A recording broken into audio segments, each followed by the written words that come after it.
Hello students, my self doctor Dushyant Pradeep. मेरे इस channel पे जिसका नाम है डॉक्टर दुष्यंत फिजिक्स क्लासेस, आप सभी का वेलकम है। I think you will enjoy my lectures. I have started the series of classes for science, mathematics and physics on my channel. I think you will enjoy it. If you are having any problem, you can comment me. आप comment कर सकते हैं और नीचे दी गई email पे, जो video में ईमेल होगी, आप उस ईमेल पे मुझे मैसेज कर सकते हैं। कोई भी इश्यू हो या कोई आप एक टॉपिक पढ़ना चाहें तो आप मुझे उसी समय आप कमेंट करें या कमेंट बॉक्स में डालें या मुझे मैसेज कर दें, ईमेल कर दें। मुझे उम्मीद है कि आपको ये लेक्चर्स पसंद आएंगे। ज्यादा से ज्यादा शेयर कीजिए इनको। ये सब्सक्राइब बटन जो है वो वीडियो के बिल्कुल नीचे है और उसके साथ ही एक बेल आइकन है, घंटी का बटन बना हुआ है। प्लीज क्लिक ऑन दैट, ताकि जैसे भी कोई भी नया लेक्चर आए वो लेक्चर आपको उसी समय नोटिफाई हो जाएगा। सब्सक्राइब कीजिए, शेयर कीजिए, ताकि ज्यादा से ज्यादा स्टूडेंट्स को इसका बेनिफिट हो जाए। Thank you very much. Have a wonderful time ahead. Enjoy the lecture जो अभी आपके सामने आने वाला है आपकी क्लास का। Thank you. Hello students, my self doctor Dushyant Pradeep, और आज हम स्टडी करेंगे मोशन के बारे में। मोशन चैप्टर जो है आपका, उसमें पढ़ेंगे हम कुछ कैरेक्टरिस्टिक मोशन की, कुछ टर्म्स रिलेटेड टू मोशन। आज उसका एक स्मॉल ब्रीफ मैं आपको दूंगा मोशन के बारे में, और नेक्स्ट लेक्चर में कुछ एक्सरसाइजेस भी करेंगे। सबसे पहला क्वेश्चन जो है, सबसे पहले टर्म जो यूज होती है यहाँ पे, what is actually motion? Motion क्या है? मोशन है भाई change in position, change in position. अगर आप किसी भी जगह पे अब कोई बॉडी अपनी पोजीशन को चेंज कर रही है तो we can say that body is executing. वो बॉडी क्या एग्जीक्यूट कर रही है? वो एग्जीक्यूट कर रही है मोशन को। किसको एग्जीक्यूट कर रही है? Body is executing motion. But ये डेफिनेशन इनकम्प्लीट है। सबसे पहले आपको समझना होगा रेफरेंस पॉइंट। रेफरेंस पॉइंट और फ्रेम। रेफरेंस पॉइंट और फ्रेम। भाई रेफरेंस पॉइंट क्या है? जिस जगह पे आप इस समय खड़े हो, या कोई भी ऑब्जेक्ट किसी पॉइंट पे खड़ी है। या फ्रेम क्या है? सराउंडिंग। आपकी सराउंडिंग क्या है? ये चीज आ गई। अब change in position with respect to reference point या विद रिस्पेक्ट टू फ्रेम, अगर आपकी पोजीशन चेंज होती है तभी कहा जाएगा कि body is executing a motion. Means मान लीजिए आप इस जगह पे खड़े थे, ठीक है, आपके लिए ये वाला पॉइंट जो है वो रेफरेंस पॉइंट है, ठीक है। अब अगर आप, ये सराउंडिंग है आपकी, ये जो बाउंड्री वॉल है ये आपकी सराउंडिंग है। अब आप यहां से मूव हुए और इस पॉइंट पे चले गए हो, तो देखिए आपने इस रेफरेंस पॉइंट को भी क्रॉस कर दिया, ठीक, इस रेफरेंस पॉइंट में क्रॉस कर दिया है और एक जगह पॉइंट ए से लेकर कहां चले गए हो? पॉइंट बी पे। तो आपने रेफरेंस पॉइंट को चेंज किया। With respect to this reference point you have changed your position from A to B. आपको मैं कहूंगा कि जो ऑब्जेक्ट है वो किस में है इस समय? वो क्या कर रहा है? That is moving, that is executing motion. Number one thing. Number two, you are inside a bus. You are inside a बस। अब मैं बहुत अच्छी एग्जांपल देने जा रहा हूं, इसे ध्यान से देखिएगा। यू आर इनसाइड अ बस एंड ये कंप्लीट जो आपके आगे पीछे, आपके जो पेड़ पौधे आपके पीछे हैं, वो सारे के सारे आपके लिए सराउंडिंग है। क्या है आपके लिए? सराउंडिंग है। तो आपकी बस यहां से मूव हुई और यहां तक पहुंच गई, ठीक है। आपकी सराउंडिंग चेंज हो गई, आपकी न्यू सराउंडिंग आ गई। विद रिस्पेक्ट टू सराउंडिंग आप मूव हुए, आपने पोजीशन चेंज की। You executed a motion.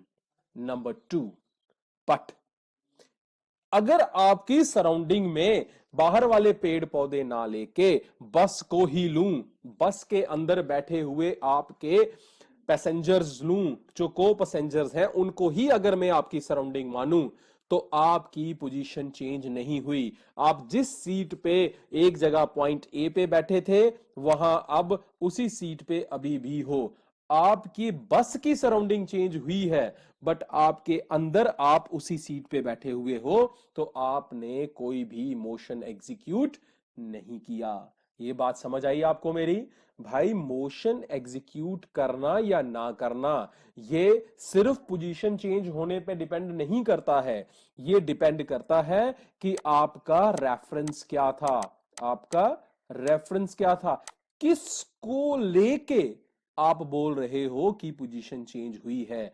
अगर बस में बैठ के आप एक जगह से दूसरी जगह जा रहे हो, ये मान लीजिए बस है, आप इसमें इस पॉइंट पे बैठे हो, अब आप की बस भी खड़ी है, आप भी बैठे हुए हो, आप इस पोजीशन से छोड़ के इस पोजीशन पे चले जाते हो बस के अंदर, बस के अंदर, तो विद रिस्पेक्ट टू बस आपकी पोजीशन चेंज हुई है। विद रिस्पेक्ट टू बस आपकी पोजीशन चेंज हुई है। अब दूसरा केस, आप इस गाड़ी के अंदर बैठे हुए हो इस जगह पे, डन, गाड़ी यहां थी एक पॉइंट पे, यहां से इसने 10 किलोमीटर 20 किलोमीटर ट्रेवल किया। After 20 kilometre you are still at there your own seat, but bus has changed its surrounding.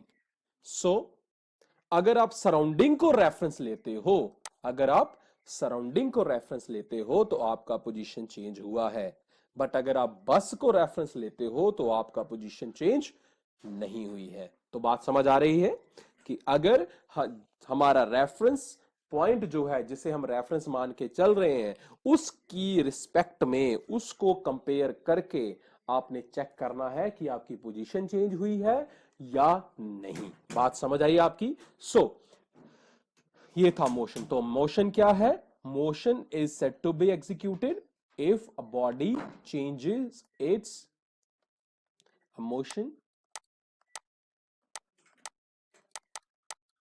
is said to be executed, said to be executed कब? if body changes its position with respect to surrounding,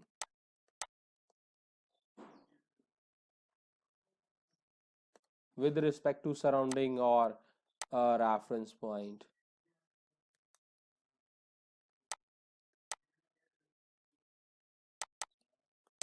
with respect to surrounding or a reference point। तो body की दो states हो गई, क्या हो गई? States of motion, means body या तो मूव कर रही है, motion is itself A state, and other one is rest, other one is rest. अगर बॉडी की पोजीशन चेंज हुई तो मोशन में है, नहीं चेंज हुई तो रेस्ट में है। And the study of all these concepts, इनकी स्टडी या ब्रांच ऑफ फिजिक्स जो इसको डील करती है, ब्रांच ऑफ फिजिक्स जो डील करती है मोशन को, उसे कहते हैं मैकेनिक्स। उसे क्या कहते हैं? मैकेनिक्स। ठीक है, तो आपको मोशन समझ आया। अब मोशन को समझने के कुछ कैरेक्टरिस्टिक्स हैं हमारे पास। क्या है हमारे पास? कुछ कैरेक्टरिस्टिक्स हैं कि किस तरह से आप ना मेजर करेंगे मोशन को। तो सबसे पहला जो कंपोनेंट है that is distance, that is, तो डिस्टेंस क्या है? डिस्टेंस एक्चुअली है मेजर किसका? चेंज इन पोजीशन का, चेंज इन पोजीशन, या कह सकते हो कि it is a measure of the path travelled, कि आपकी बॉडी ने, जिसने पोजीशन चेंज की है, उसने कितना रास्ता ट्रेवल किया है। वो रास्ता स्ट्रेट भी हो सकता है, सीधा भी हो सकता है, या कर्व्ड भी हो सकता है। ठीक है, यहां पे डायरेक्शन मैटर नहीं करती, आप किसी भी डायरेक्शन में, पर्टिकुलर डायरेक्शन में मूव कर सकते हो। डन, बात समझ आई ये। और हर बारी जब आप मूव करते हो एक पॉइंट से दूसरे पॉइंट पे, तो पाथ चेंज हो सकता है, पाथ चेंज हो सकता है। मान लीजिए ए टू बी जाना है, बस इतना ही काम है। You have to reach A to B, you can take any of the paths, कोई भी पाथ ले सकते हो, स्ट्रेट लाइन भी और कर्व्ड भी। डन, किसी भी पर्टिकुलर डायरेक्शन में आप इधर से मूव करके जाते हो, ये आपको भेजा गया है मार्केट में कुछ सामान लाने के लिए, you can take the shortest possible path और द लॉन्गेस्ट वन। ठीक है, that is up to you, that is the distance. The distance क्या है? It is a measure of what? Change in position. It is also the path travelled, it can be straight line, curved, math direction does not matter in it. Done, तो curved है, कोई भी path है, path can be changed at every point, at every part of time. Done, तो second जो इसका है, यही डिस्टेंस का ही दूसरा पैरामीटर है, एक एग्जेम्पशन है, डिस्प्लेसमेंट। डिस्प्लेसमेंट भी मेजर है दो पॉइंट्स के बीच की पाथ ट्रेवल का, but it is the straight line path, always straight line path in a fixed direction. क्या है? It is a straight line path, straight line path. Number एक, इसकी डायरेक्शन है, एक पर्टिकुलर डायरेक्शन है भाई। अगर ए टू बी जाना है तो ए टू बी ही जाना है, अगर बी टू ए आ जाते हो तो चाहे उसका आपने रास्ता सेम ही ट्रेवल किया है, बट डिस्प्लेसमेंट की वैल्यू चेंज हो गई है। डन, तो जो क्वांटिटीज, जिन चीजों को में डायरेक्शन मैटर करती है, जिन क्वांटिटीज को डायरेक्शन मैटर करती है, उन्हें वेक्टर कहते हैं। क्या कहते हैं? वेक्टर। तो डिस्प्लेसमेंट क्या हो गई? वेक्टर। पिछला डिस्टेंस में हमने देखा कि वो मैटर नहीं करती। क्या मैटर नहीं करती? डायरेक्शन मैटर नहीं करती, तो उन्हें क्या कहते हैं? स्केलर्स। डन, ये बात समझ आ गई अब आपको। तो अब आप ध्यान से देखें कि डिस्टेंस जो है, क्या है? डिस्टेंस। अब इनको कंपेयर करके देखते हैं। अब डिस्टेंस की बात करें और बात करें डिस्प्लेसमेंट की, ये कर्व भी हो सकता है, स्ट्रेट लाइन भी हो सकता है, ये सिर्फ स्ट्रेट है। अब भाई स्ट्रेट है तो इसका मतलब है शॉर्टेस्ट है। क्या है? शॉर्टेस्ट है। नंबर दो, ये हमेशा बच्चे पॉजिटिव होगा। ये पॉजिटिव भी हो सकता है, नेगेटिव भी हो सकता है, जीरो भी हो सकता है। तो डिस्टेंस अगर ट्रेवल किया है तो वो पॉजिटिव है, ये ट्रेवल किया है तब भी जीरो हो सकता है। कब जीरो होगा? जब आप ए टू बी गए और बी से वापस अगर ए आ जाते हो, तो इनिशियल और फाइनल डिस्टेंस पाथ के बीच का गैप क्या हो गया? जीरो हो गया। डन, सो ये कुछ आपके इन दोनों के बीच में डिफरेंस थे। तो यहां पे डायरेक्शन मैटर नहीं करती तो ये स्केलर हो गया, यहां मैटर करती है तो इट इज अ वेक्टर। दोनों के यूनिट्स क्या है? मीटर। यहां भी इसका यूनिट मीटर ही है। तो both have the same units. Done, ये आपको इतनी बात समझ आ गई। अब मैं आपको एक ही कंसेप्ट बताऊंगा। अगला जो पैरामीटर है, that is your what? That is your velocity. क्या कहते हैं उसे? वेलोसिटी कहते हैं। चलिए, वेलोसिटी क्या होती है? वेलोसिटी से पहले भी उसका एक सिंपल पैरामीटर देखते हैं, स्पीड। डन, और एवरेज स्पीड। आज यही लास्ट टॉपिक आपका देखेंगे। सो एवरेज स्पीड क्या है भाई? टोटल डिस्टेंस कितना ट्रेवल किया है आपने, डायरेक्शन का पता नहीं, पाथ का पता नहीं, बट टोटल डिस्टेंस कितना कवर किया है और टोटल टाइम कितना कंसीडर किया है, इन दोनों की रेशो को हम क्या कहते हैं? Speed. So it is simply distance upon time. Done. दूसरा, डायरेक्शन मैटर नहीं करती है, so it is also a scalar. ठीक है। अब यूनिट्स क्या है भाई इसके? डिस्टेंस को मेजर करेंगे मीटर्स में और टाइम को मेजर करेंगे सेकंड में, तो इसे हम लिख सकते हैं मीटर पर सेकंड। क्या लिखेंगे इसे? मीटर पर सेकंड। सो आज का ये लेक्चर इतना ही रखते हैं, इसे अच्छे से कंपाइल कीजिए। अगर कोई भी डाउट है तो मुझे कमेंट कीजिए या मेल कीजिए। आपकी मेरी मेल जो है आपकी स्क्रीन पे है इस समय, so please check that. So thanks a lot. Please share, subscribe the channel, Dr. Dushyant's physics classes, so that we can have a great class over here, great lecture. So enjoy कीजिए और simple से simple बनाने की कोशिश करते हैं इसको। So enjoy कीजिए फिजिक्स को। Thank you very much. Have a wonderful time ahead.